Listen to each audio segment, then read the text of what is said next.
all of you. I am so thrilled to see you here at Maryland Hall. I hope you'll come back. I hope you'll visit the galleries down the hall. We have our Latinx Perspectives exhibition right now that is exquisite. And we have lots of shows and events and classes happening all around the hall. And my office is out that door and directly across the hall in room 210. And I invite you to stop by anytime and introduce yourself to me when you're around Maryland Hall.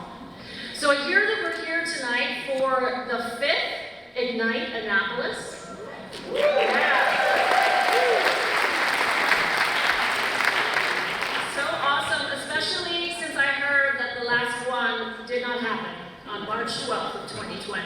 So this is an important and exciting event. I'm glad that you're back here at Maryland Hall. I hope you'll continue to come back to Maryland Hall. And with that, I'm going to introduce your MC for the evening. Give it up for Rob Tim, the WRNR radio.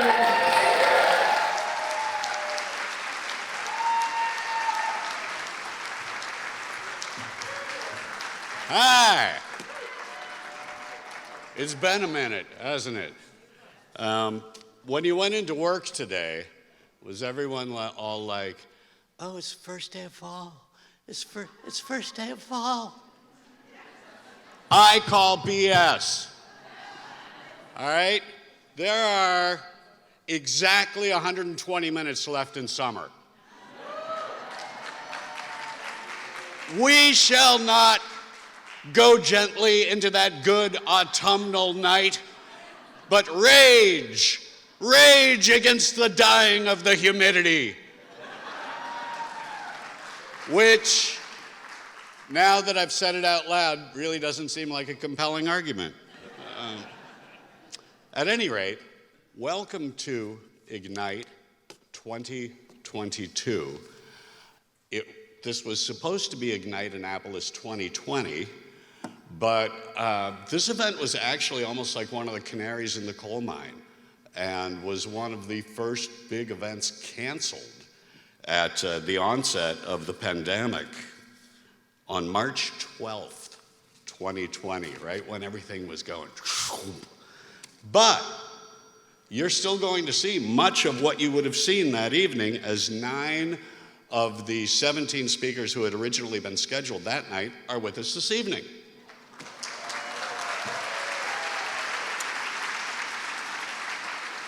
A lot has happened in the intervening years, as you're probably aware, including one of our speakers got married last week.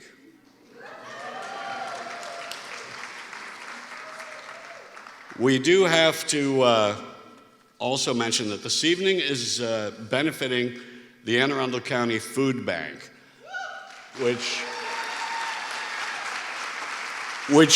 really is a remarkable organization. I've had a chance to do a little bit with them in the last couple of years. They've been here in Anne Arundel for 35 years, assisting our neighbors all across the county who are facing food insecurity. And just in the past fiscal year, for example, the Anne Arundel County Food Bank distributed over 4 million pounds of food. That's 3.2 million meals to people who are hungry.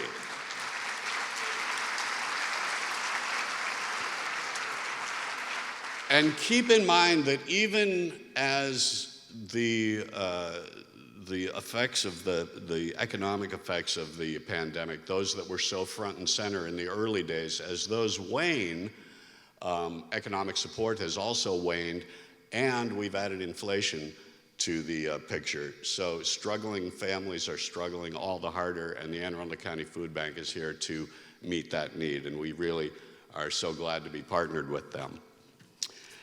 We have a number of sponsors this evening. I'm not going to tell you all of them all at once because too many people love us because we're awesome. But they do include Scarborough Capital Management, What's Up Media, the Thibodeau Media Group, who are doing the live stream and the video. And if you get some kind of brain freeze during the event, you're going to be able to go back and look at it and go, oh yeah, that was the point that really hit me.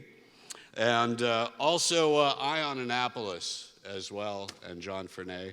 Nice to have you here. Now, this is a purely volunteer effort. If you would be interested in helping to plan future Ignites in Annapolis, or Ignite Annapoli, as I like to think of them, you can just shoot them an email at igniteannapolis@gmail.com, and you're in. Well, after a lengthy vetting process, background check, and secret handshake introduction. And speaking of introductions, enough from me. Welcome to Act 1 of Ignite Annapolis.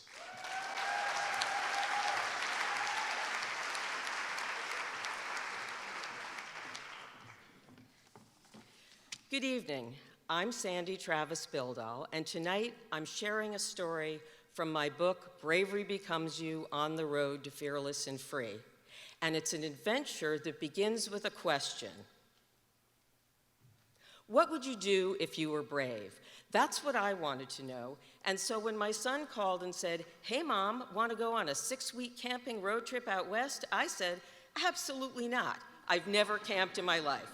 And then I said yes, and here we are, my son Travis, and I'm the scaredy cat next to him. And I'm about to follow his lead, his rules, his style, as I test my hopeful theory that bravery overrides fear. An experiment that begins with our car, stuffed with blankets, pillows, mud-caked shoes, wet bathing suits, and clothes drying that I washed in some restaurant sink. Add to that a 24-hour-a-day Grateful Dead serenade, and that's us on the road. And what about camping? I'm not used to drive down a road, pick a spot, pitch a tent in the middle of nowhere. No bathrooms, no showers, no people, nobody but us and my fears in this 3-man tent. And for me, sleeping on the ground hurt. But Travis ensured my comfort, piling blankets on my side of the tent until he had almost none. But could he protect me from the bears and snakes that roam at 2 a.m. when nature calls, just me alone under the stars? Night after night, sight after sight, 6 weeks traveling at millennial speed through 7 states, as I came face to face with a truth I didn't like. I was afraid. I wanted to be brave. And so I was always happy to wake up alive. Did I care about the sand in my sleeping bag, my rain-drenched shoes, or the fact that I was going to wear the same clothes that I slept in? I had a new question. Could I wake up scared every day and love it? Do bravery feel good? So I hadn't washed my hair or my clothes for a week, so was a lake a shower in freezing cold mountain water with no soap? And what about no makeup? Was bravery my new shade of foundation? Did I look okay as plain old me? And you'll love our itinerary. We had none. We followed Travis's on-the-spot research and advice from friends like these, who we met everywhere. Although I always wanted to say, please don't tell them anything's interesting, we'll have to go there. Like sleeping on the Zion overlook with a forecast of mudslides and lightning, hoping to live long enough to take the next day's rigorous hike that someone said don't miss. Or finding our perfect campsite just as it got dark from a recommendation at a gas station. And was I afraid to look silly? Well, here I am marching down the main street of Telluride in the mushroom parade with hundreds of people chanting, "We love mushrooms." It would have been a no before, but now, would I want to miss it? But I wouldn't have minded missing the many times our car tires crossed the crumbling edge of narrow roads with steep drops down where I either cried or got out of the car and walked. Travis's suggestion, just close your eyes. So, why was I making all this fun so hard? Fear is exhausting, and it's often not even true. And here was Travis saying yes to experience, while I was saying, no, I don't like this. No, I am not sleeping next to a no trespassing sign. But I did get braver, like when I saw the tree that had fallen 10 feet from our tent, and yes, we could have died. But we were already on the road, windows open, my hair whipping around in the wind, eating gummy bears, and yes, singing to the Grateful Dead. And I pushed past comfort on our day trip from the highest spot in the US to the lowest. 117 degrees, my leg out the window, swollen ankle therapy, possible heat stroke, and Travis pouring a bottle of freezing cold water over my head. And here's our beloved water bottle that we shared pre-COVID every day. Drinking water is serious out west, so when I drank, I passed the bottle to him. He did the same for me. I like to think it was our peace pipe of sharing and caring. And yes, I was brave enough to be with my son for 24 hours a day, giving up a mother's control as he showed me how to live fearless and free, even if it meant driving 11 hours to hear a band in a bar. So, and conflict, well, take me to the airport, I want to go home, says it all. But I had also learned that conflict is an opportunity to practice bravery. And the more you're brave, the more you want to be brave, and eventually bravery becomes you. So my experiment was a success. Bravery does override fear, even if fear is still whispering in my ear with words that scare me. Now I know that the real risk in life is not taking a risk, and I know that life is like a road trip. And when bravery is your GPS, then every day is an adventure in being who you want to be. So what would you do if you were brave? Take a risk, and you too can discover that nothing feels better than being you, being brave. Thank you.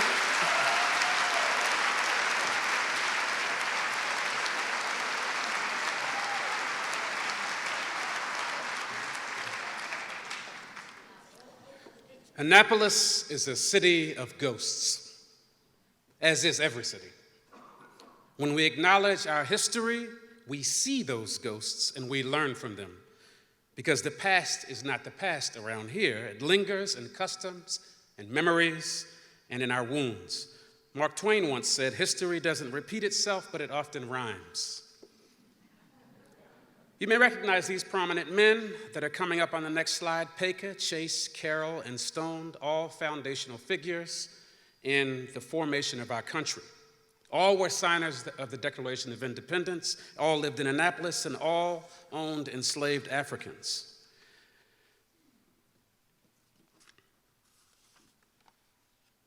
Maryland colonists imported enslaved Africans to satisfy the labor demand, many of whom arrived right here in Annapolis. Yet, we must know that free black owns land in Annapolis in the 1700s and early 1800s, because prior to the Civil War, Maryland had more free black citizens than any other state. Now, you may have seen images of this in Annapolis, St. Mary's School, founded in 1862. But did you know that at St. Mary's in 1866, they actually opened a colored school for free American children? Just up the road from St. Mary's, you'll see the Stanton Colored School, which is depicted in this picture here. An agency called the Freedmen's Bureau helped to create this school of newly freed black slaves to help them with work and to become more economically viable. City Dock in Eastport once looked different and felt very different than it does today. The 1960 census shows that only 15 white-occupied housing units in a near City Dock. The rest were all African American. Black Annapolitans lived, worked, and owned homes in downtown, Eastport, West Street, Citygate, and more. So here we are now. In the late 1960s, urban renewal took hold in Annapolis. This historic jewel of the city is also known as the living textbook on the social costs of renewal and redevelopment. It is also the primary reason for the locations and populations living in public housing today.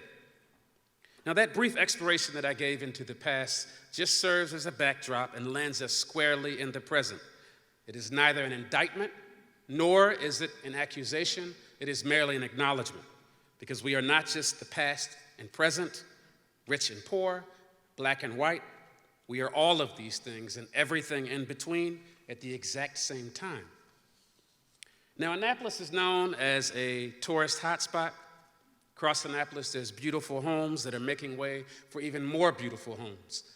There are homes on the waterfront, and yet there's still a small town feel to Annapolis.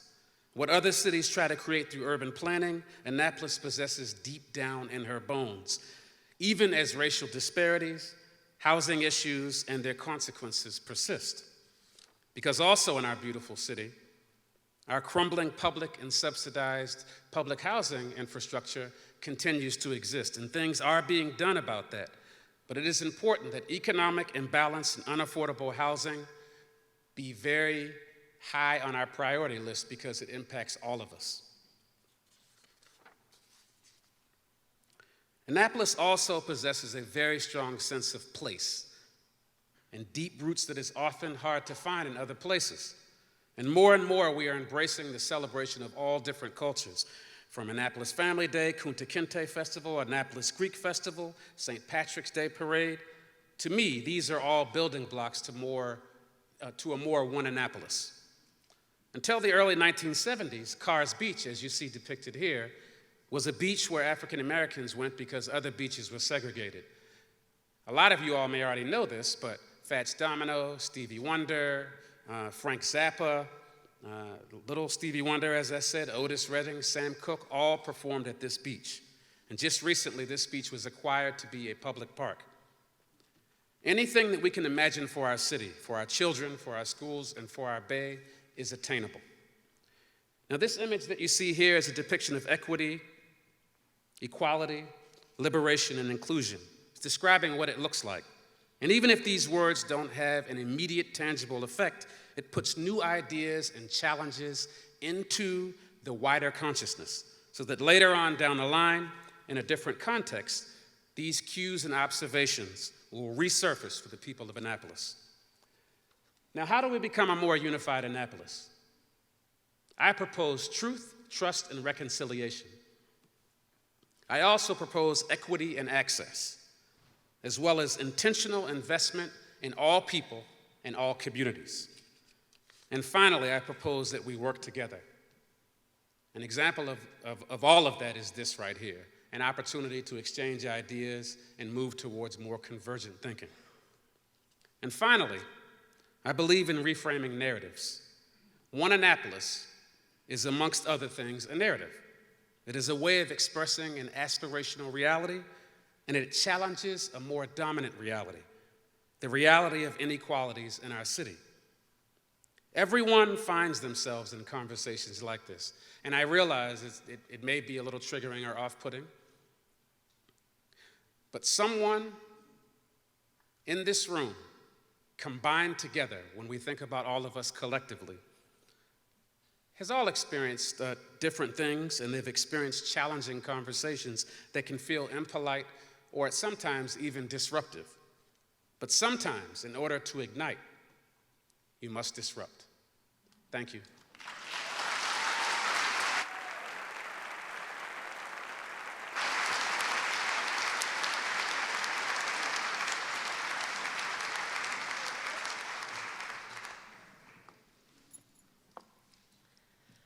Good evening.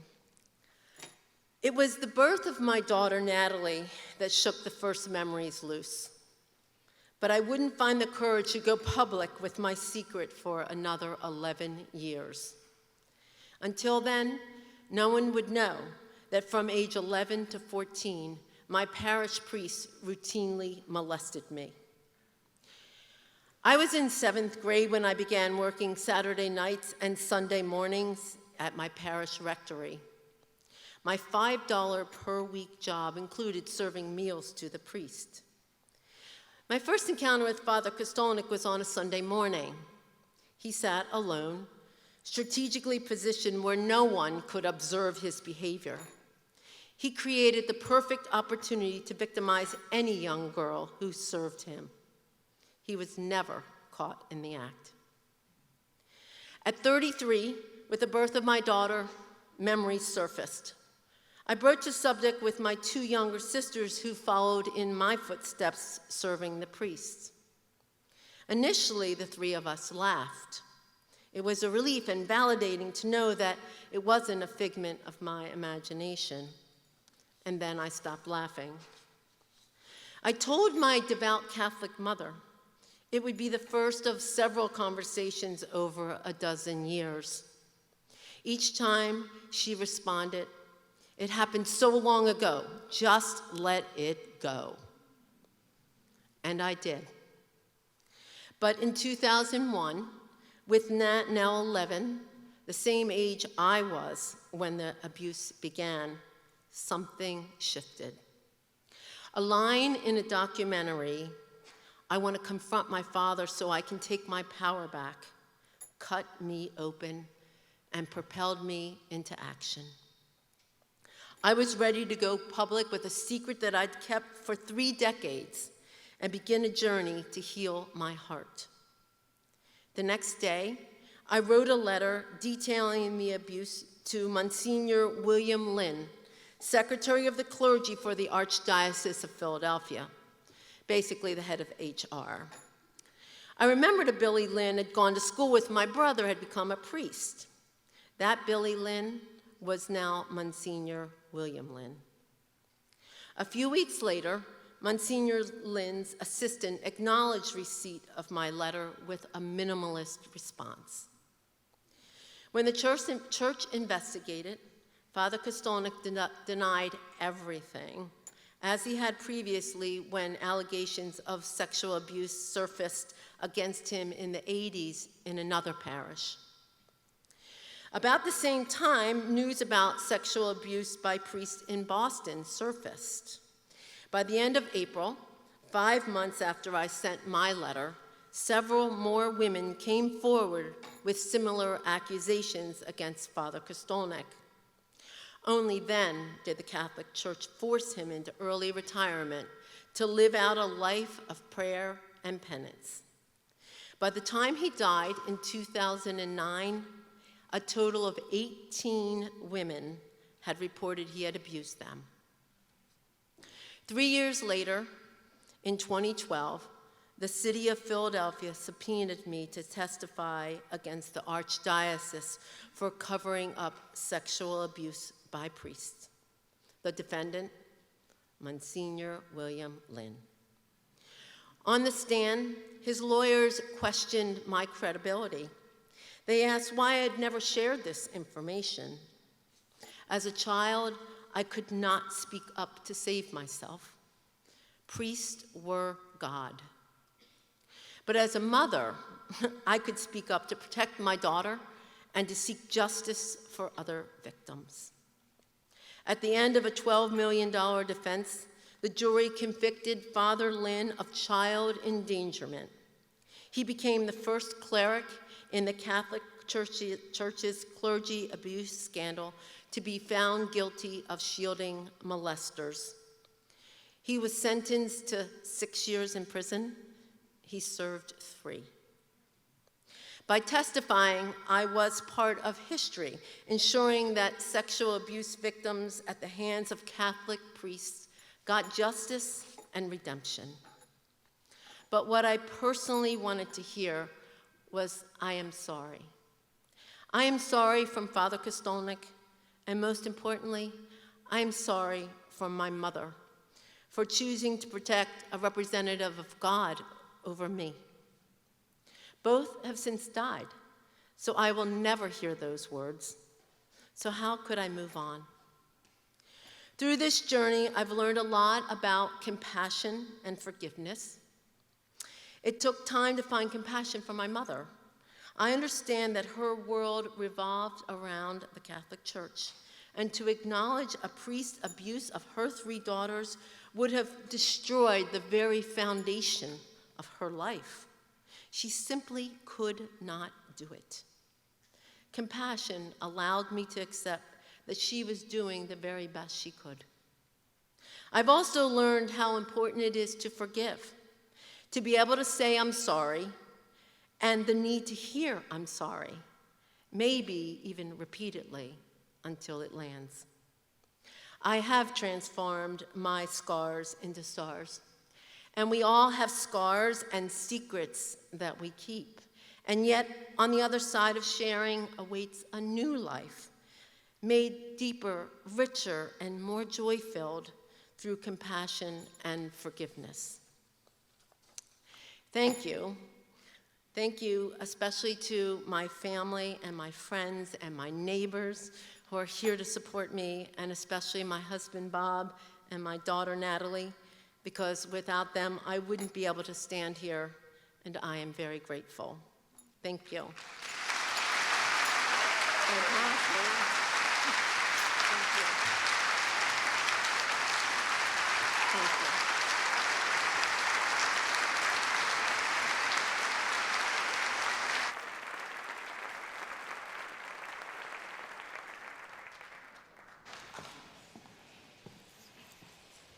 Words can kill.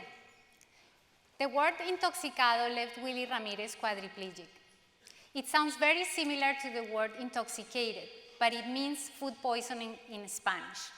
When Willie arrived to the hospital, instead of using a professional interpreter, the doctor used a bilingual family member who mistranslated the word intoxicado as intoxicated. Thinking that Willie was drunk, he delayed his treatment. And it was later discovered that Willie had suffered a massive aneurysm, and that time was of the essence to prevent this. The horrible consequences of this scenario could have been avoided if effective communication and language access policies, such as offering professional interpretation, had been in place. In 2013, the Agency for Healthcare Research and Quality demonstrated that limited English proficient persons, which amount to approximately 29 million people in the United States, suffer approximately 4 times more severe harm in hospitals than English speakers. They also demonstrated that using bilingual untrained personnel can cause errors with significant consequences in about 22% of the cases.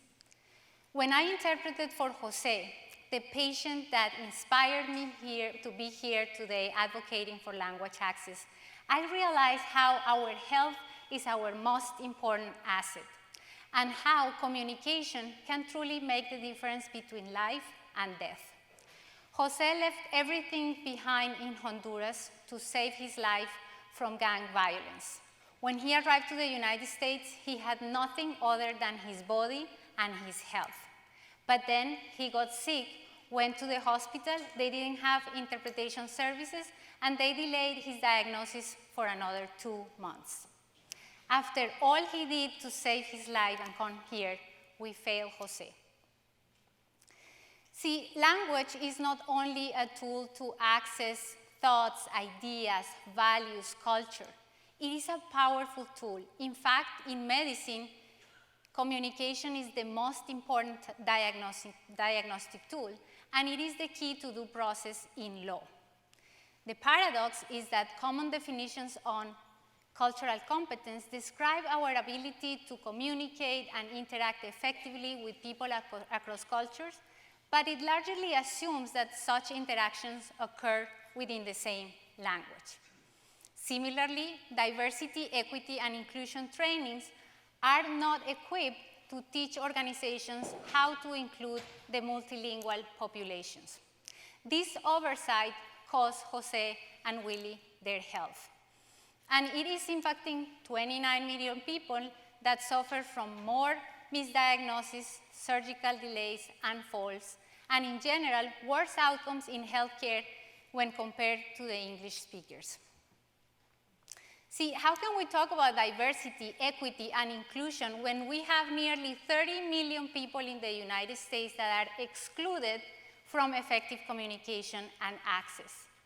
This is not only discriminatory and unethical, it is just poor business planning. And this is the problem I want to solve. I want to disrupt the concept of diversity, equity, and inclusion by incorporating language access as a key component. I want to see true inclusion. And I have created a training program called AIDLA for effective inclusion through language access. I want to drive 3 main points. The first, not offering effective communication to multilingual communities is discriminatory, period. No ifs, ands, or buts. Second, you need to use professional linguists such as interpreters, the ones that work in the spoken and sign language, and translators, the ones that work in the written world. Third, create a language access plan. Regardless of the size of your business, or your profession, or your industry, you need to have one. Make it a part of your budget. By including the multilingual community in your strategic plan, you will realize that you will not be doing only good by them, you will do well in your business and your bottom line.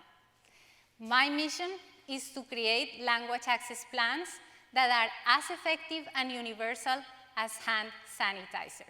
I want you to join me in my vision for a more equal and inclusive society where language can be seen as an equalizer.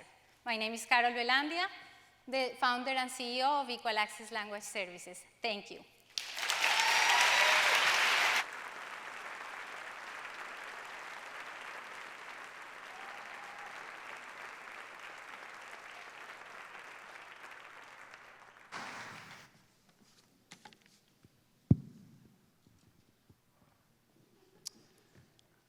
It was 3 years ago, next month, that I sat alone at my kitchen table in the middle of the night at my house and decided I was going to take my own life. You see how tense it just got in here? Relax, I didn't do it. So I know what you're thinking. You're looking at me and say, Tim, you're smart, you're tall, you're charming, you're ridiculously handsome, and I know all this is true. So what brought me to this point in my life? Well, like 8% of the US population, I have clinical depression. And I first noticed it about 10 years ago, and I thought that it was just seasonal depression. But then suicidal thoughts started to pop into my head every once in a while, and over time they became more frequent. After about a year, they were relentless. It's all that I could think about, so I needed help. So I got counseling, and what we learned after several months of counseling is that I use humor as a defense mechanism. So here's your check. Now at this point, the suicidal thoughts were just nonstop. So I tried everything. I changed my diet, I exercised, I meditated, I journaled. I even did that TMS thing where you go into a clinic and you get little electronic shocks to your forehead every 10 seconds for an hour. I did that every day for 3 months. Nothing worked. So I turned to medication. And not only were the side effects horrendous and a little too embarrassing to talk about here, but it didn't even work particularly well. So I stopped that.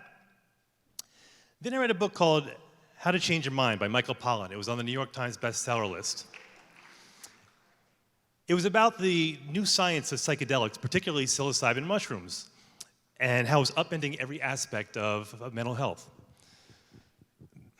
Every single major research facility was in on this.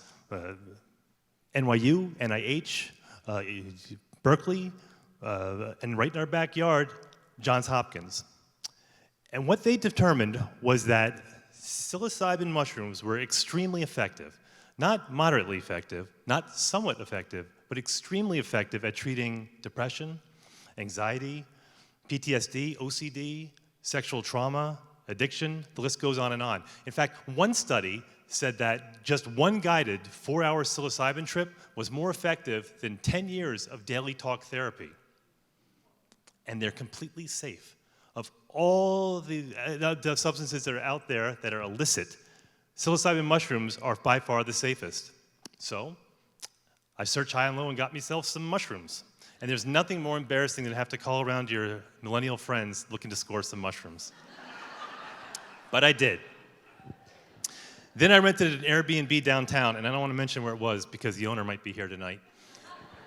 So I got in, I settled in, I took my dried mushrooms and ground them into a little powder. I made a tea, drank it, and off I went. 45 minutes later, the walls were breathing in and out, and the shadows were dancing on the floor, and the rug was rippling like a little pond. Now, before my trip, I was terrified that by the end of the night, I'd be running down Main Street screaming and naked. But I was completely lucid. I was completely in control. So I thought, let's listen to some music. So I lay down on the couch, I put on my headphones, and I turned on some Simon and Garfunkel. And those harmonies were the most beautiful thing I've ever heard in my life. They were like euphoric ribbons of light, just weaving in and out of the darkness, and the notes were just showering over me like a trillion stars. So I started crying. It was a little bit at first, and then I was sobbing. Now, I'm an atheist, but I felt a presence in my head that I can only describe as an entity. And that entity held me, and it took all of the rotting, corrosive shit that I'd accumulated in my mind over the course of my life. Self-loathing, guilt, loneliness, fear. And I could stand here for 10 hours and tell you about my trip that night. But the end result was, at the end of my trip, my mind was at peace for the first time in my life. And the suicidal thoughts vanished, completely gone.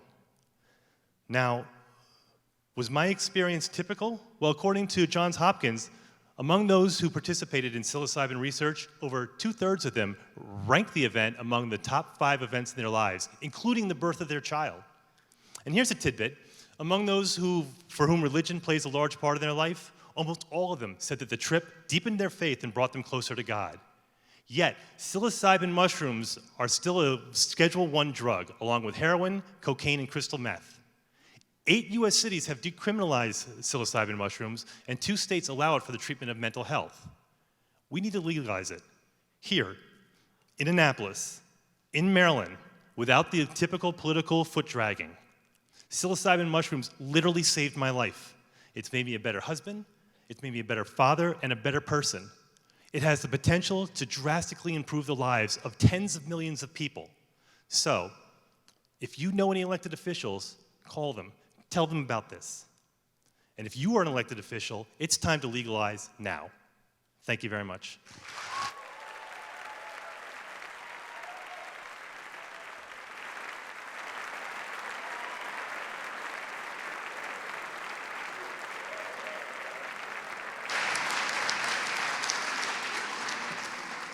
Good evening. I'm Stacy Korbalek. I'm the Assistant Dean of BEES, the Business, Economics, and Entrepreneurial Studies Department at Anne Arundel Community College. And I'm going to talk about the trauma-filled workplace tonight. A pandemic, George Floyd, an insurrection, inflation, Uvalde, etc. What a distressing 2 years we've had. Is it any wonder our entire workforce is suffering from PETS, or pandemic-era traumatic stress? Our exposure to these traumatic events has caused our brains to begin to look like a Google Earth image of the East Coast at night, creating adverse effects on our physical and mental health and general well-being. With trauma, the emotional processing center of the brain, or the amygdala, becomes overactive, leading to insomnia, chronic stress, irritability, and fearfulness. Trauma can also make the brain's memory center, or the hippocampus, shrink, making it more difficult to remember names, instructions, and directions. And lastly, our cognitive center, or the prefrontal cortex, can decrease in activity, negatively impacting the ability to learn new information, manage emotions well, make decisions, and solve problems. Pre-pandemic, 50% of adults could expect to experience at least one traumatic event in their life, with about 6.8% of them developing PTSD. But since 2020, the entire workforce has experienced traumatic events, with 22% of us developing PTSD. So what does this mean for our workplace? Employers are already seeing trauma-induced behaviors in the workplace, such as increased absenteeism. Sick leave usage is higher than pre-pandemic levels as employees stress physical ailments, fatigue, and mental health concerns. Our employees are also withdrawing from or avoiding committee work, board membership, and other pro bono assignments, otherwise known as quiet quitting. You may find some workers ruminating over seemingly small things, avoiding difficult conversations, or jumping to extreme conclusions. Heightened anxiety is not at all unusual in a traumatized workforce. Your staff may also have avoidance issues, which could include being leery of locations that triggered traumatic memories, such as being back at an office they haven't been in since they were sent home to get away from COVID germs. Ultimately, this can manifest itself in additional resignations and retirements. You may have noticed some reduced productivity in your colleagues. Traumatized brains can cause us to be forgetful, lack motivation, and struggle with decision-making. Some of our employees may actually suffer from repression or retreating to a safe bubble where they can throw themselves back into work or other activities to avoid thinking about what's going on in the rest of the world. And unfortunately, some of our workers have decided to begin using or misusing substances. Mental health professionals have noted a general increase in addictive behaviors, including day drinking, smoking and vaping, and the misuse of prescription medicine. So what can managers do to counteract the effects of pandemic-era trauma on our workplace? To start, take a fresh look at your leave policies and hours of operation. Does your staff really need those 20 days of vacation a year, or would they prefer an option to trade 5 of those in for 10 days working remotely in Miami Beach? And does everybody have to be logged in or seated at their workstation on the same days and times each week? Or would it be okay for your employees to occasionally work on projects at a time and place that better maximizes their productivity? Another option is to include life coaching in your EAP or employee benefits package. Coaching differs from therapy because it helps clients focus on today forward instead of delving deeply into the past. Look for coaches who are certified by organizations like the ICF. To help lower anxiety in your workforce, build pause and reflect time into the work week. Establish company-wide meeting-free hours and encourage your employees to use that time to do something that will help fuel their mind, body, or soul. We should also incorporate embodiment practices into the workday. When your employees were 100% remote, they were moving their bodies more regularly by walking their dogs or grabbing a lunchtime workout. Movement helps our healing process by providing stress relief and emotional regulation. We should have walk and talk meetings, lunchtime yoga, or just obey your Apple Watch and stand up to do a few power poses made famous by Dr. Amy Cuddy. They all help improve our trauma response. Lastly, create a welcoming office space. Adding plants, bursts of color, water features, art, music, and comfortable seating can help create a home away from home for your employees. These little touches have actually shown to increase productivity, lower stress, and increase morale. Navigating this pandemic-era life is challenging, both as a manager and a citizen. Only time is going to tell what solutions will help best mitigate post-pandemic traumatic stress in the workplace. Although there is no one-size-fits-all, we can all start somewhere. Thank you.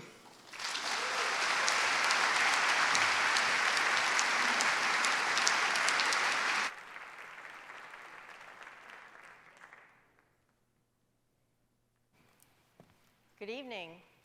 Buenas tardes. I'm here to tell you that there's an electric car in your future. Now, I'm not going to be snarky and say whether you like it or not, but it's coming. Now, nobody's going to come take away your prized Corvette or your guns, but after about 2040 or so, you're not going to be able to buy a new diesel or gasoline car. Now, electric cars aren't new. They were electric cars, and all the other forms of non-horse transportation go back to the 1880s. We had another kind of pollution early on, even before there were automobiles, and that was the emissions from horses and oxen. So can you imagine living in this? So obviously, people liked automobiles a lot better. But early in this process, in the 1800s, a lot of folks recognized that electric cars were better than gasoline cars for a lot of reasons. They were quiet, they didn't emit stuff that smelled terrible and got you all dirty riding in them, but we went the way of gasoline instead. And for many decades, there was no incentive to save gas to make cars efficient, and nobody worried about the emissions. Nobody worried about anything until about 1973 when we had the oil embargo. So, why am I talking about this? Because in terms of climate change, most of the greenhouse gases come from transportation. You can see in this slide. And most of the transportation greenhouse gas emissions come from light-duty vehicles, meaning the cars that we drive. So, why don't we start now, not wait till 2040, and take advantage of the benefits of electric cars? They're really fun, I can tell you that. Really fun to drive. It's also fun to breeze right by the gas station. But the operational cost is so much less than a gas car, and I'll get back to that in a minute. There are several types of EVs. There are hybrids. The two on the left of this slide are hybrids, which means it's a gasoline car. A plug-in hybrid has a tiny little battery that'll take you maybe 40 miles, if that. So I don't recommend those anymore. I recommend a pure electric. And some of the pure electric cars can also go both ways. They can not only take in electricity to operate, but also put it back in your car or your tools. There are several ways to charge the car, slow, medium, and fast. I charge my Chevy Bolt at home. I just plug it into the wall. I basically use it like you would a cell phone. You top it off any chance you get. I have it plugged in at Maryland Hall outside here right now. This is the most important thing that I can turn your attention to, this chart. So I'd be happy to give anybody one of these. It has the whole range of all the cars that are being built right now, how far they go, all that. So if you're not charging at home, where do you charge somewhere else? Well, there's lots of places. There are about 1,200 charging stations in Maryland alone, where we have 54,000 plug-in cars on the road right now, and the charging is across the country. There is no problem taking a trip across town, across the entire country in an electric car. You have to plan a little bit, and you have to use these services that are all over the country. And it's kind of like having a Starbucks card. There are many, many resources that can give you the information that you need, including some of these that you see on the screen. The state of Maryland is really pushing for 300,000 electric cars on the road in a very short time. And these are the kinds of questions that we can answer. By we, I mean the electric driving community. We are fanatics about these cars. We are always talking about them. We're talking to people in parking lots, all kinds of things to answer these questions. So if you're thinking about this, you have to do your research. You have to learn about EVs. You have to figure out where it is that you go on a everyday basis. Are there charging stations there? You know, and what the things that you need to know when you walk into a dealership or shop online. So summing up, nobody's going to take your beloved Corvette, but EVs are here. There are so many different models now, and there are so many people like me that want to talk about it and answer your questions. If you want to do it online, we have a program called Ask an EV Owner. It's a Zoom call once a month where you can just zoom in, ask your questions, zoom out again. And people answering your questions will be people like me and people who know a lot more than I do about any kind of question you have about EVs. So do your research, go for a test drive, talk to owners. And where do you talk to owners? You talk to owners at EV events, like the one that we're doing October 1st at Annapolis Town Center. So from 10 to 2, we're going to have about 60 cars, trucks. Yes, we'll have the F-150 Lightning, the Rivian, electric motorcycles, electric bicycles, scooters, you name it. And you can talk to, yes, you can talk to the dealers, which is wonderful because they're informed, but talk to us, talk to the owners, the people who will talk your ear off about the real experience of driving an EV. And why? Yes, it saves you money because there's no maintenance in an EV. You don't do anything except rotate the tires and change the windshield wiper fluid. You know, there's no tune-up, nothing like that. But the enthusiasm that the owners have is worth so much to the manufacturers that make these cars. So come talk to us, we'll tell you all about it, and we'll tell you why there's an EV in your future, whether you like it or not.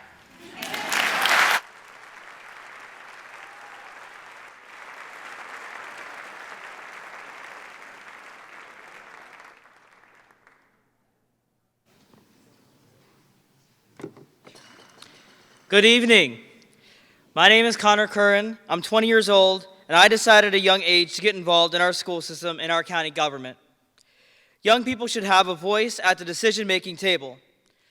I first started as a student leader in the Chesapeake Regional Association Student Council, serving as Secretary of Education and a 2-term president. Those were some of my first formal leadership positions in student government. On a January night, I decided at the last minute to go up to speak up to advocate for my school to get replaced. As we sit here today, they are working on that brand new Old Mill complex. Through my time at Krask, I've made so many friends and have grown as leaders. It's been such a blessing to be able to see these young leaders grow up and grow into their shells. You see, it's a journey that takes us and that makes us the people who we are today. I've advocated for a variety of pieces of legislation, including raising the smoking age to 21, because I know that was the best decision to protect our health. When our schools were being attacked in our country, and still are to this day, I stood up at the March for Our Lives Annapolis rally as the youngest speaker to say enough is enough, that it's time for action, and that it was time for legislation. I understood the process because of my experience in student leadership. I understand that mental health is such an important component of our youth today. I advocated to hire enough counselors, but we didn't have enough funding for them. I did the math and figured out how many counselors we needed to get to the appropriate ratio according to the experts. Having an understanding how our government and school system works as a young person is so important when we advocate for what is needed. It also helps as a young person to have legislators who understand that youth opinion matters, that our perspectives matter, and that our voices matter, that they are valid within the experiences that we face every single day in our classrooms. During my tenure as Secretary of Education of Krask, every month I was sending condolences to families across the nation from school shootings. Many young people to this day fear the role of gun violence in our schools. Solving these issues is essential so that young people can live, learn, and grow. My time in student leadership is often described one filled with optimism.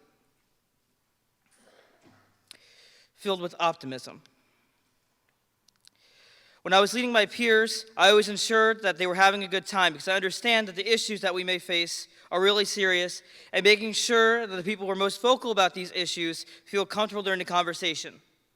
With elections coming up, people must go out and vote. Democracy works best when we are all members of it. A functioning government is better with all of us involved. We should always be making sure voting is easier for the people in our country. Raise your hand if you're a registered voter. Thank you for being active members of our democracy. If you are not, please go to iwillvote.com and join the club. One thing I found while talking to our legislators is that they appreciate it when you come out and talk to them, because often we are a group of people that they do not hear from, and one of my goals is to get young people out there talking to their representatives and letting them know how they feel about the issues that they are facing every single day. When we are looking at the ballot, every office affects every person in this room, from our clerk of the court all the way down to the bottom of the ticket to the governor's office. It's so important that we go out and vote. So make sure you have a plan this November 8th to get out and vote. Young people, I understand that the responsibilities and duties that we have as public institutions. When I took the oath of office, I was also the youngest person on the ballot last July in the state of Maryland, which is truly humbling, but also the conversations with people made me realize that there are not enough young people involved. We need to also make sure that we are being inclusive. The County Council recently passed a bill that I helped write certifying Anne Arundel County Youth Advisory Council in our county code, which advises the county executive on issues that face us. This is something that I'm incredibly proud of as a young person, being able to see things that I wrote now in county code. This is a great example of how we get youth involved in our county government. Our schools are the vehicles of our future. We must instill at a young age that everyone's voice matters. Everyone deserves to have a seat at the table, and that we are not in the business of discrimination or oppression, but serving the people. Our public institutions have shown me how to be a better person in the community. It's because of these people that I've looked up to when I started that I'm here today. They have helped me so much in my journey to becoming a leader. Every single day, I wake up and I work towards representing a government that works for and by the people. Thank you.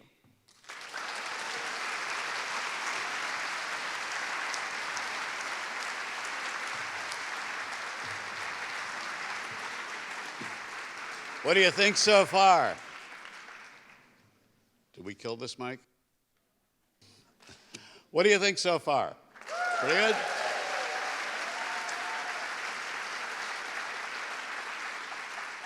This is, I think, my third time at Ignite here, and I've just been reminded how much I have learned over the years, how many things I've been given to ponder that I didn't have reason to ponder before. Also, I can tell you, if you have never ridden an electric motorcycle, you have not lived. It's like a cigarette boat that sounds like a sailboat. And if that doesn't sound like fun to you, I'm not sure we can be friends. Also, I have participated in a psilocybin study at Johns Hopkins. And now you're going to have to spend the rest of the night wondering why. Why? A lot of different reasons, as you've heard this evening. Listen, we're about to have our intermission. I want you to know that beer and wine sales this evening benefit Maryland Hall, so no guilt there. There's great food. Roxana Rodriguez and Caliente Grill are here, as is Monica Alvarado with Bread and Butter Kitchen. We do have to thank the Ignite organizing crew who have brought all of this together this evening, including Chris Schock, Liz Thibodeau, Kathleen Booth, Jen Herson, Trish Farrell, and John Frenet, or as I like to call him, the token boy. And a reminder, this is purely a volunteer effort putting this whole thing together for you. If you would be interested in helping out, they welcome your email at igniteannapolis@gmail.com.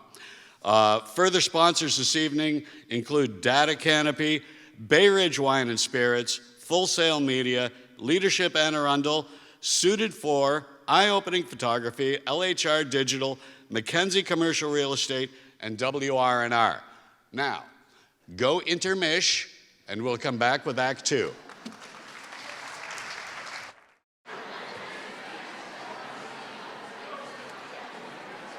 Are we feeling suitably intermished? Are you ready for Act 2? All right. Pretty great so far. I am Rob Tim from 103.1 WRNR. Thank you again for coming. I will note that about half of you bought your tickets in 2020. Really, this is true. Half of the House held on to their tickets for this evening for 2 long years, and the other half of you, welcome. We've been waiting for you. Also, we have to thank Leadership Anne Arundel for being the partner in the nonprofit partner in Ignite this evening. Ignite, remember, is basically a bunch of good-natured knuckleheads who need some sort of structural organization to operate under, and that, in this case, is Leadership Anne Arundel. So thank you so much. Of course, this evening is also a benefit for the Anne Arundel County Food Bank. They are out in the lobby. They do fabulous work. They have lots of information for you out there. If you're interested in helping them or volunteering or anything like that, the website is simple, aafoodbank.org. I was talking to some friends during intermission, one of whom would be a stunning presenter here, who was like, well, how do I do that? Start with an email to igniteannapolis@gmail.com. Maybe you'll be up here next year. You might be the person who has that spark that will help us to ignite conversation in the community. So we would love your input. And that is what it is all about, is sparking conversations and thought and the sharing of ideas. And I can guarantee you that on the ride home this evening, there are going to be hundreds of great conversations. So this is an evening well spent for you.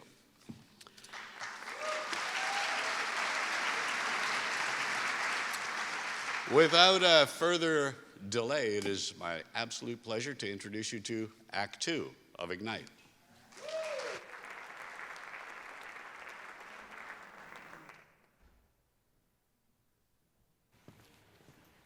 Good evening, and tonight I would like to share some firsthand experiences in the hopes that it will ignite corporate partners to support our housing authority of the city of Annapolis. This young man is lucky to have his tennis shoes because one night in Chicago I learned that they were stealing tennis shoes when these kids were walking back to their residence at the Robert Taylor Homes in Chicago. So I went down to 4848 South State myself with this new company I had just joined, and I said, look, clean out one of these meeting rooms and we're gonna build a world-class after-school learning center with computers, software, internet access, and training. So together with Captain Tolliver there of the Chicago Police Department, we launched, and it was a great success as a case study. Now bring it on home. We started a company here in Annapolis several years ago, did the same thing, the same model, went to see Ms. Crossan, who was executive director at HAC at the time, pulled all the resources together and built learning centers at the Esports Center, Robinwood, and 2 others. Again, a success. Interestingly enough, because we were a local company, we also had humans here. So we had people and staff, young staffers that could come on weekends and evenings to help with training and mentoring, which was really the big differentiator, because hardware is hardware, but humans equal care. And so when Senator Sarbanes and I hosted the grand opening, the Capitol did pick up the headline correctly, because it was mentoring that made this difference. And here is an interesting statistic. We were a data services company. We processed terabytes of data a day, but it was this data set that created the most emotion at our company. 911 calls went down when our kids were mentoring those kids. In essence, what we were doing is adopting. We were adopting with respect to not only supplying hardware, software, internet access, but caring and long-term responsibility. What are some other models? Anybody ever see these signs around on the highways? Simple business model, public-private partnership, but very effective point solutions. We went and looked at another model. This is where planters invested millions in a private-public partnership with the Housing Authority of the City of New York. Took a green space and completely renovated it for the benefit of this community. So hey, how about back here in Annapolis? Look, Comcast has the franchise, $20 million down at College Park for their arena. How about $20,000 for a new playground down at Eastport Terrace? One of the finest corporations in the world has this incredible presence here because of their acquisition of Westinghouse Electronic Systems. They could easily go in and adopt the technology in the current rec centers at HACA. Or we've all heard about some issues of air quality in some of the residences. Why doesn't ServiceMaster adopt one building, not 10, just one?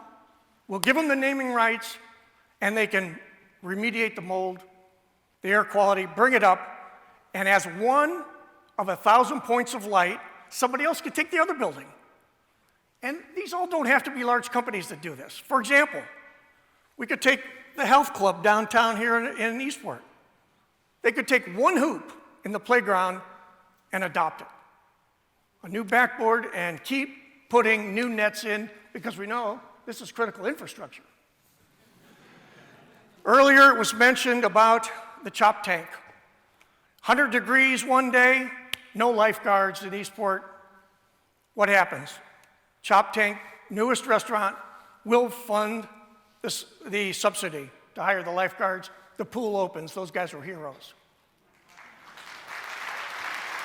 So look, if the Bears can care when they helped in Chicago at the Chicago Police Department, why can't all of the corporations that exist within Anne Arundel County and the state also care? If our small startup companies can care, if the Chop Tank can care, why can't Hyatt Commercial care? Why can't Hannon Armstrong care? That's our goal. And I'm here to say that everybody can visualize and understand how we could dramatically improve the everyday lives through these corporate partnerships like with Comcast or ServiceMaster.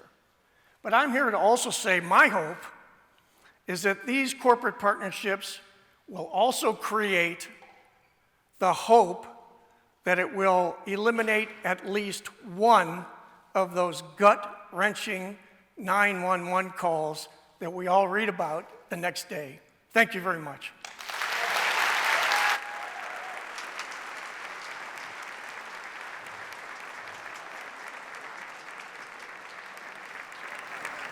The next presentation discusses rape and sexual assault.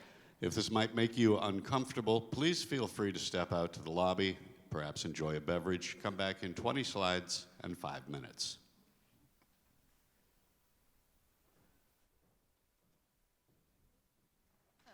Thank you for having me.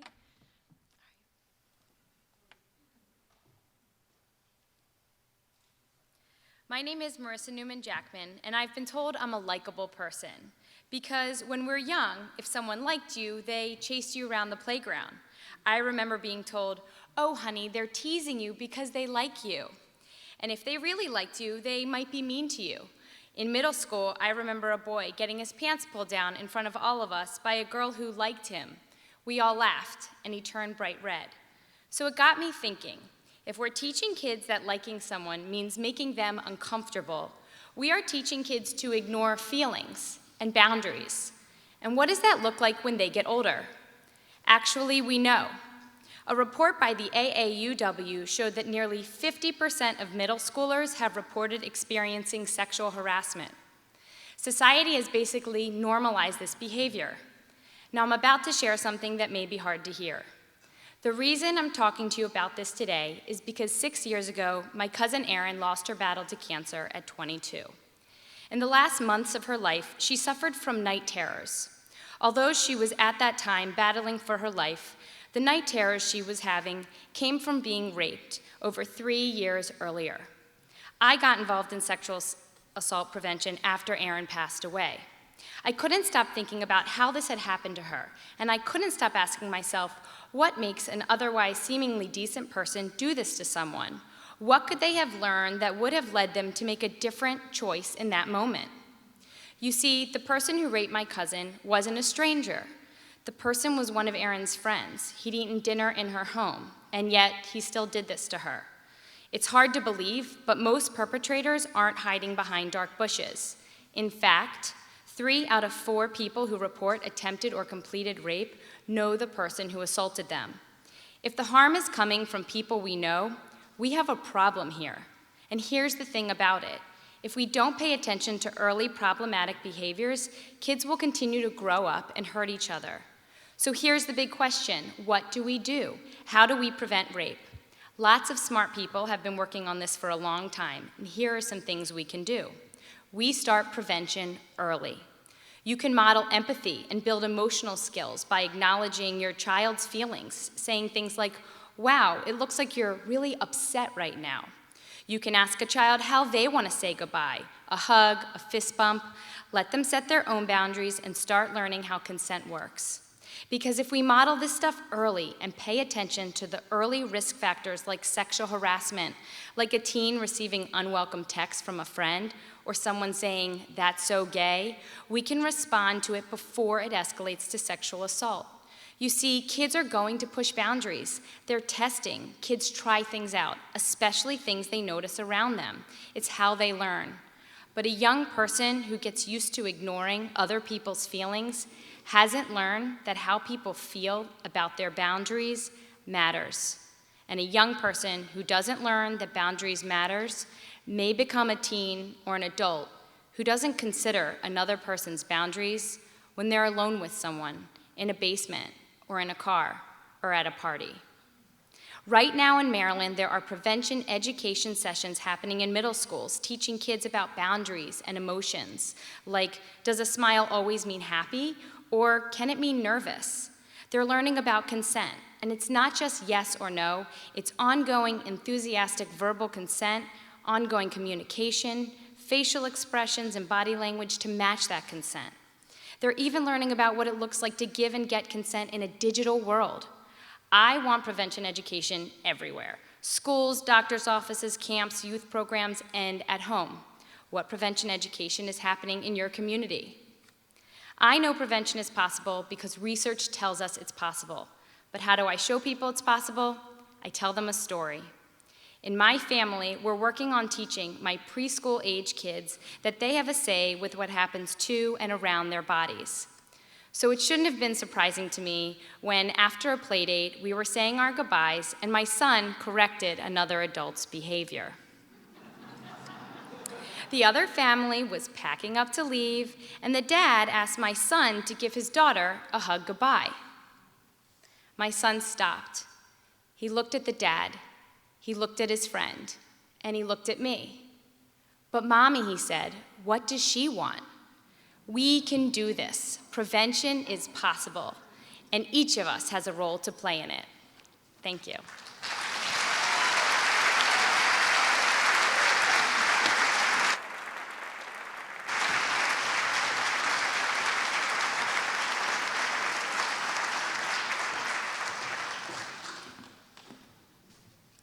Well, good evening, everyone. My name is Patrick Sherney. It's good to be with you. I was thinking with all the free food out there and the alcohol, like somehow some was going to sabotage this and land us into an insurance seminar tonight. And I won't be speaking about life insurance because we can't sell from the stage, and I'm not a licensed insurance agent. So I thought, if there's 500 some people in a room who I don't know very well, what's a topic that would be lighthearted, easy, and not make people nervous? So I'll be speaking about religion and politics tonight, and maybe some of you would wish I was speaking about life insurance, but you might be thinking, oh no, is this guy like a Trumper or a Bible thumper? Like, what are we in for? And I just want you to relax, because that's not what's going to happen. But in a few moments, I'm going to put up a slide, and it's going to have some images on it of some people who are in religion and politics, and you might get a little triggered, and you might want to use your First Amendment rights and cheer or jeer or call out, but I don't think that'd be a good idea, because when I'm done, you'll kind of wish you didn't and say, why didn't someone tell me not to say anything? So that's your warning.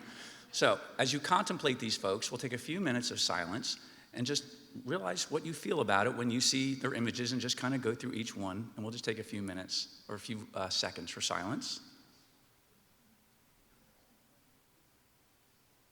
Okay, you feeling it? So I'm sure some of you felt a little triggered or some emotions by some of those people that you saw up there. And I want to transition to when I started working, I don't recall any policy that said, hey, you can talk about anything you want around here except for religion and politics, but that's kind of the way it was, right? I mean, you could be at the water cooler, someone could be talking about what they did on the weekend, someone could be trashing their boss, they could be gossiping about other coworkers, and that seemed to be okay. Or maybe you've had like the old Thanksgiving dinner where Uncle Mike gets up and, you know, he does the turkey leg toss, and, you know, I got Aunt Rita over there holding her hands because of these high stakes conversations around religion and politics. So here's my point. It's not that we should be teaching people not to talk about religion and politics, but how to talk about it. So we're not talking about the subject, we're talking how to talk about the subject. And, you know, too many relationships have been ruined, and I would just use a marriage example. Imagine in a marriage, you decided a high stakes thing was money or finance, and you said, we're not talking about money, and we're not talking about finance. What do you think is going to be the biggest problem in that marriage? What do you think is going to be the biggest communication issue and source of conflict? The thing that's taboo. So when we declare things like religion and politics taboo, it's just because we haven't really been able to have these high stakes conversations. And this picture right here that you see is like typical. People go off, they're going to talk about it. And when they come together, you know, it makes it very different. So I've got a few things that are helpful. I thought what would be helpful, and this is kind of in my life, things that I've done. I have two do's, a do, and a don't. So a do and a don't. And if you, if nothing else, the very first one's a don't. So just remember this one. And I know it sounds easy, but don't denigrate. It's just so easy, especially when you see a social media post or someone says something, or you see maybe a yard sign, and, you know, denigrating others. You don't want to be denigrated, so can't we offer that to others as well? And, you know, it just creates a war of words that is just a vicious cycle. And, you know, the war of words will divide families, communities, businesses, and it turns into a war of weapons which divide nations. So don't denigrate. But you know what? Do hold on to your convictions. You don't need to water down what you feel or believe. And those convictions, I'm assuming, were formed by deep thought, experiences, things that have happened in your life. And the last thing is do respect. So yeah, give a shout out to Aretha Franklin here. R-E-S-P-E-C-T, you know, and we had politicians back in the 80s, I think, that kind of got along okay. It's harder to find newer references than that. Sorry about that. But you have to just remember that debate. It was hilarious. So, you know, really it's about walking in someone else's shoes. And I like the word empathy here. Empathy is defined as the ability to understand and share the feelings of another. And it demands that we treat people with dignity and respect. And I think social media has done just such a number on people and has really, you know, seen us just have greater divide as opposed to unity. And when it comes to unity, I think what's great about our country is this concept. Unity of purpose, but diversity of opinion. You know, that's what makes a great marriage. That's what makes a great company. It makes a great community, and it makes a great nation to be able to have that unity. So as we sum up, how can you talk about religion and politics? You know, just don't denigrate. Hold your convictions, but not every conviction that you have, you know, or you shouldn't say, I should say this, your convictions are not a hammer and everybody's opinion isn't a nail. So hold your convictions and keep them. Treat people with dignity and respect. And lastly, we've got an election coming up and we got Thanksgiving. So you got plenty of time to practice. And I wish you well. Thank you very much.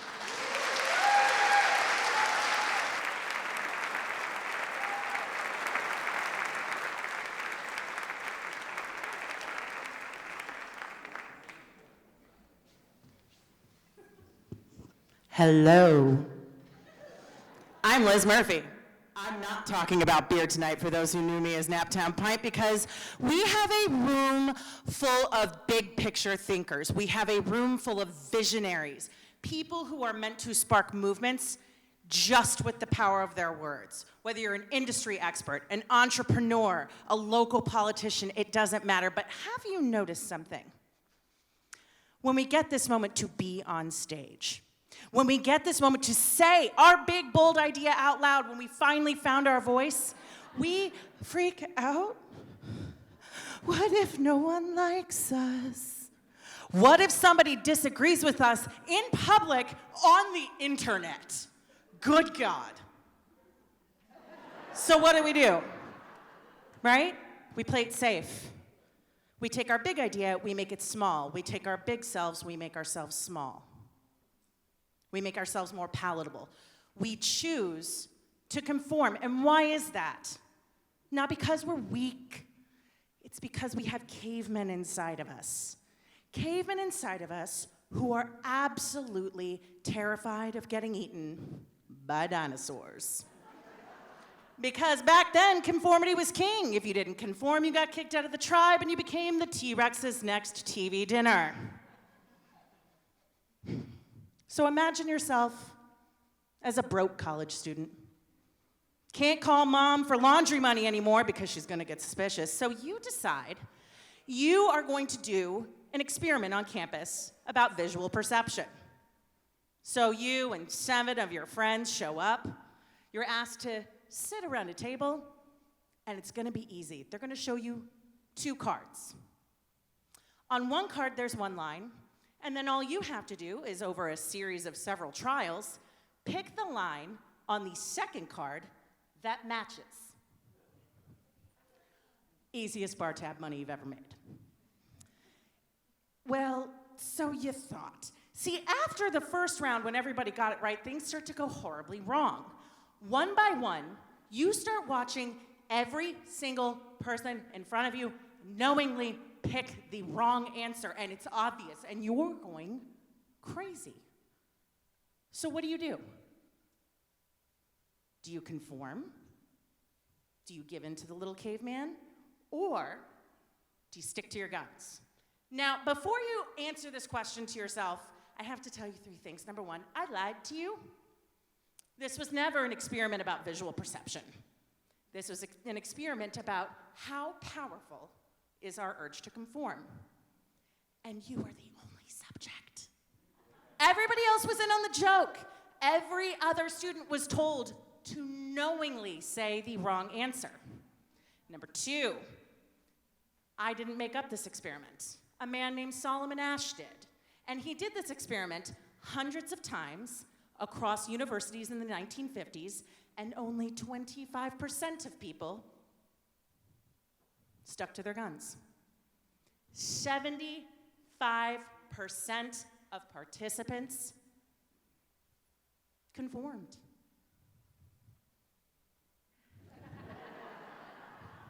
I feel like we're all that cat right now.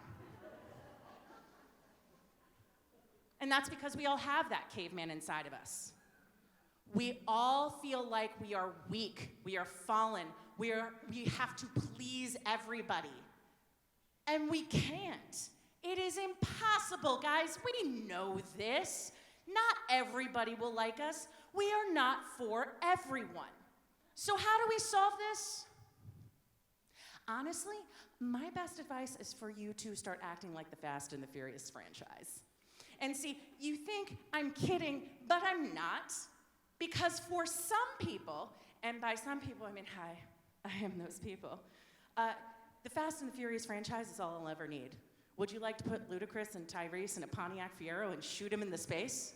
Which is what they did in Fast and Furious 9. Do it. And I will defend it as a cinematic achievement, worthy of an Academy Award it will never get. Or if you want to put it in a more like actionable way, don't be for everyone. Be for the right people. Your goal is not to have everyone like you. Your goal is to be undeniable to the community that you are trying to build, to the movement that you are trying to start. Because here's the insidious thing, the biggest cost of conformity. When you use your words that fit in with everybody else, you become invisible. Those right people can't see you. Because when you sound like everyone else, your message is camouflage. So get those Pontiac Fieros. Or don't. Anyway, have a good night, guys. That's it.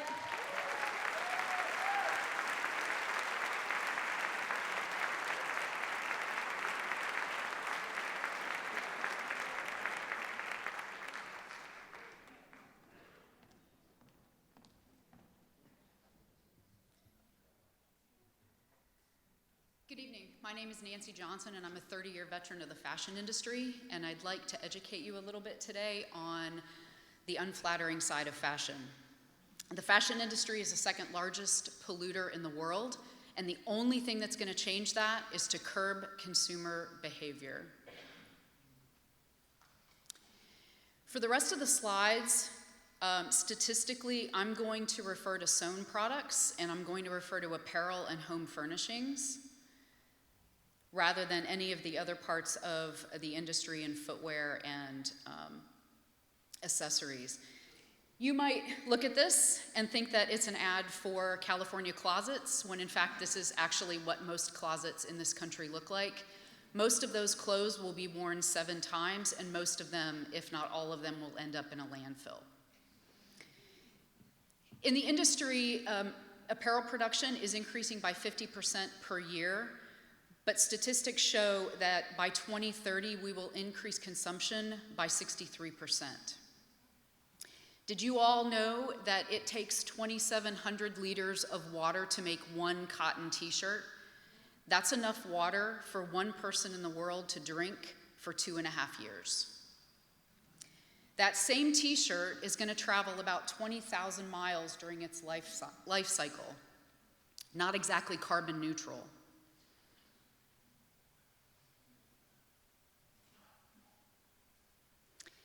Chemical usage is a huge problem for the fashion industry. Even if you buy a product that's made from organic or natural fiber, 27% of the weight of that fiber is chemicals. Think color fast or wrinkle free. Most people don't think about deforestation, but we cut down 70 million trees a year to make the clothes that you buy. Polyester, acrylic, and nylon are also a problem for the industry. They are staple fibers, but they are made from petrochemicals. We use 70 million barrels of oil every year to make polyester.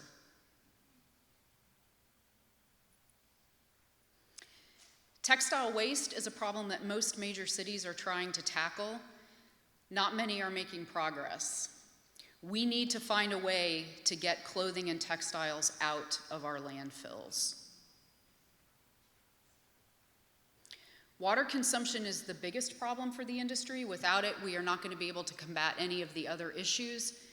It takes 20,000 liters of water to make 1 kilogram of cotton, and 1 kilogram of cotton makes about 5 regular-sized t-shirts. Switching from statistics, give some consideration to what kind of chemicals must be used to take wood-hard bamboo and make it into soft, billowy sheets. These are the colors of Bangladesh.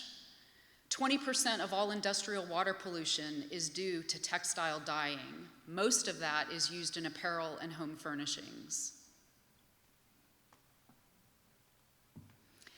There's also always an argument about organic versus inorganic cotton. Organic cotton does require less water, but it also yields much less than conventional cotton. Either way, wearing cotton is much better than wearing synthetics. I'd like you all to think about how many pairs of jeans you have in your closet. It takes 10,000 liters of water to make one pair of jeans. That's enough for one person in the world to drink for 9 years. And while fake fur is probably morally or ethically significant, it is also petrochemical based, and it takes 200 years to decompose. And while we all love our Helly Hansen and we love our North Face, a lot of their products are made of Gore-Tex. Gore-Tex is made from Teflon and plastic, both of which are petrochemical based. There are contributing solutions. There are companies that are grinding up used footwear. There are companies that are using recycled nylon. There are reusable packaging, but it is not enough. And for those of you that might be feeling a little uncomfortable that you have 20 pairs of jeans in your closet and 25 pairs of black stretchy pants, I hope that you will seek out brands that are doing something good for the environment. Some of these names you may know and some of them you may not. I really hope as you drive home tonight that you will think about how you can be part of the solution. Thank you.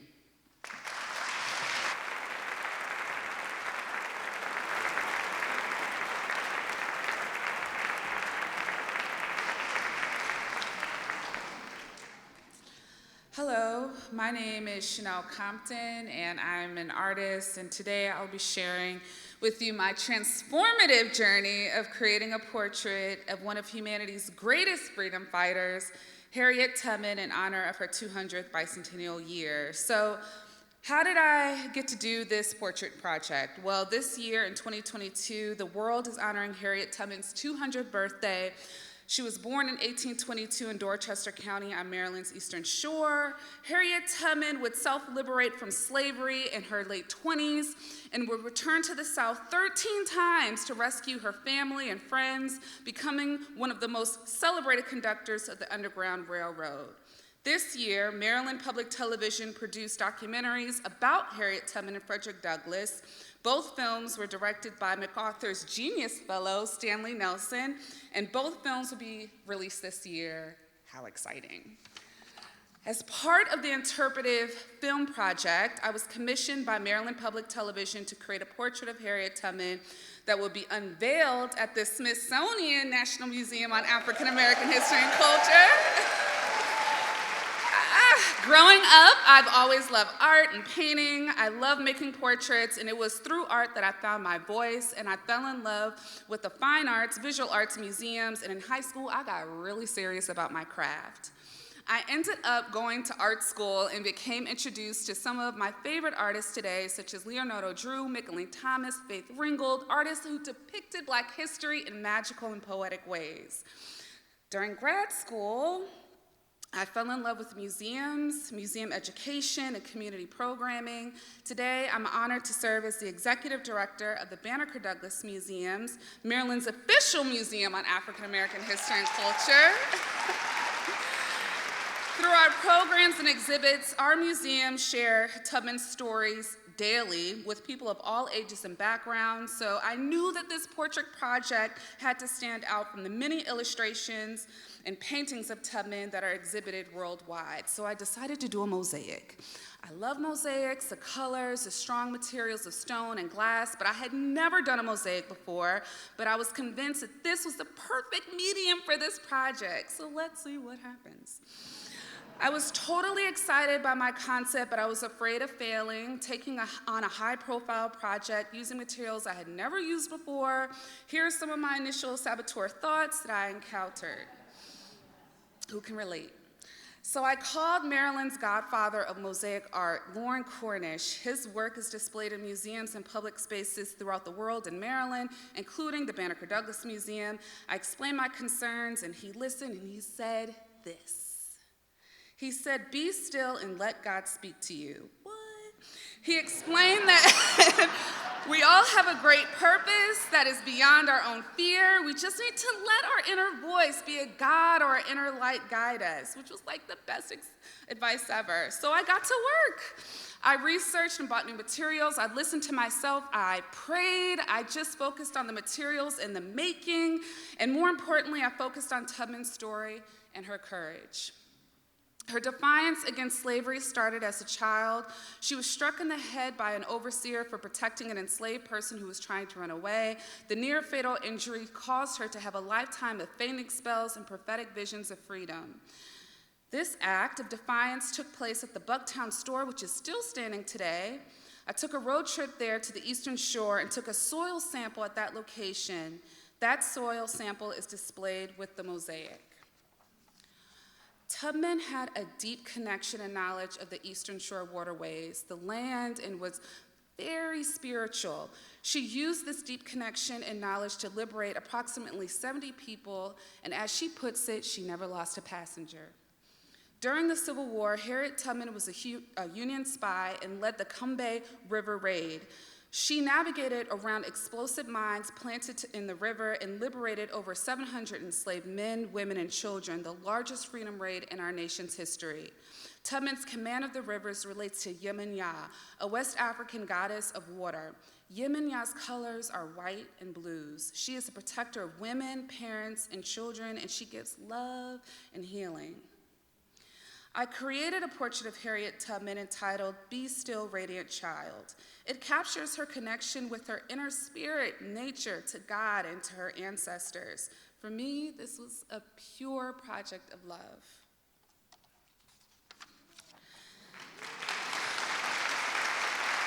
Thank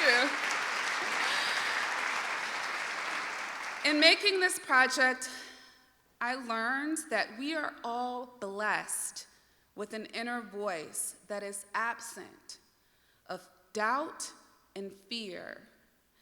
And we need to be still and listen to that voice, because it will always guide you to where you need to be. Thank you.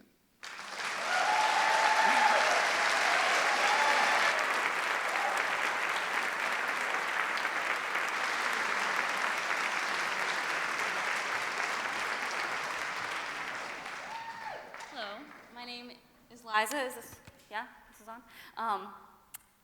I am going to talk to you about how to embrace change. Oh, sorry, not yet. In a world that is anything but constant. And behind me, you'll see slides of various books that have changed my life in one way or another. Without further ado, I will share with you a poem called Sunrise. No one ever thinks that a sunrise is messy or imperfect, that it's somehow flawed as the earth rotates to meet the sun's surface. It greets each new day a little differently each time, but yesterday's sunrise is no less divine than today's. Just as each new change in our lives, I believe, is orchestrated for the sake of presenting us with the opportunity to say thank you. Although I didn't always feel that way. I used to think I'd reach a point in my life where there'd just be smooth sailing. Once I graduated college, once I got a real job, once I bought a house, once I got sober, once I fell in love. And then a change would come, and I would think, damn it, everything was going so well. I just figured out how to do life, and now this happens. I wanted the sun to be on a string, so I could hoist it into the sky whenever I wanted it to be sunny. I thought I had control over things in my environment, people, places, situations. I was mistaken. That was a complete illusion. What I've learned is that the only thing I have control over is choosing my thoughts, my feelings, and my actions. I've learned that change is the only constant, and I can choose to change how I interact with everything. I can choose to not only accept varying possibilities, but thrive within them, acquire new knowledge and assimilate my limits, rehearse making uncomfortable decisions, These days, I get to say, thank you for the lessons I am about to learn. Thank you for allowing me to appreciate the hurt. Thank you for the heartbreak, for my heart grows stronger after every fracture. Thank you for the patience I've earned from being painfully present in heavy traffic. The sun will rise again and again, just like change will keep on coming. As it rises and sets, I'd like to believe that the sun gets stronger every cycle, because I have never felt more resilient. The inherent beauty and brilliance of a sunrise is so relative. Each one is new and different, but I get to choose how to view it. I have the privilege of choosing my perspective. I have tried to change and succeeded. I can barely believe it because there were so many patterns I had continued repeating. I thought my life would always be the same. But that is not the nature of life. The nature of life is change, and I have chosen it. I have chosen to see the sky as an ocean I can safely swim in. I have chosen to live like the sun. Exposing my flaws is a much-needed contribution. I have chosen to shift my perspective, to embrace each new day, each new change with gratefulness. An attitude of gratitude is my #1 regimen, but changing habits that are so enmeshed takes time. It takes patience, practice, and awareness of the fact that you do indeed have power in how you perceive the world. Change is not always a choice, but we do get to choose how we respond. So observe yourself. Hear your voice. As if you're staring at the sun, see it for what it is. A glowing ball with no hidden agenda. It simply exists. We can choose to resist it, or we can be grateful for change and choose to see it as a gift. Thank you.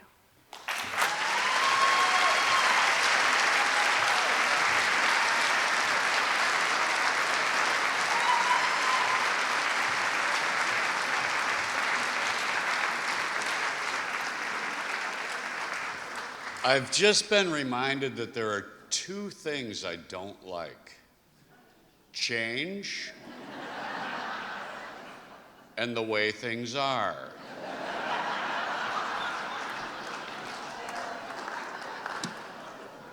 I am Rob Tim from R&R. Thank you all for coming this evening. It's important that I'm just some schmuck who comes up here and says things, okay? It is important that you meet the people who actually make Ignite happen. Chris Schock, Liz Thibodeau, Kathleen Booth, Jen Herson, Trish Farrell, John Frenay, please come out here.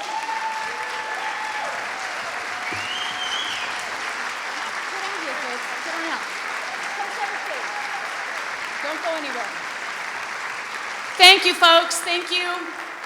My name is Chris Valerio Schock, and I am the co-founder and one of the 6 organizers of Ignite Annapolis, and it is my great pleasure to thank you for being with us tonight, and to thank each and every one of our speakers, for without them, there would be no Ignite Annapolis. Please, one more round of applause for every speaker.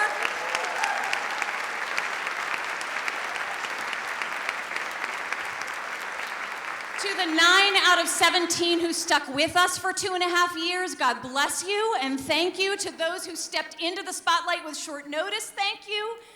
And truly, this night could not be possible without someone as artful as Rob Tim to knit the pieces all together. Please join me in thanking Rob.